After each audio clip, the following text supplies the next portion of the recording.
Ano ang timer relay? Ang timing relay ay isang simpleng paraan ng time-based na control na nagpapahintulot sa user na buksan o isara ang mga contact batay sa isang tinukoy na function ng timing. Maaaring gamitin ang mga timing relay upang mag-trigger ng mga alarma pagkatapos lumipas ang takdang tagal ng oras. Maaari itong maging kapaki-pakinabang para sa mga aplikasyon ng seguridad o para sa mga layunin ng pagsubaybay. Ito ay ilan lamang sa mga halimbawa kung saan maaaring gamitin ang mga timing relay.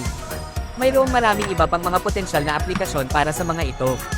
Ang circuit na ito ay ginagamit ito sa pang-araw-araw na gawain, isang oras ibabad ang kanilang produkto, kapag natapos na ang isang oras mag-alarm ito ng 5 segundo at paulit-ulit ito hanggang matapos ang kanilang gawain. Ang circuit na ito ay magagamit din ito sa pag-alternate ng kanilang mga makinang may motor, ginagamit din ito bilang pang-oras ito device na ito ay tinatawag na timer relay.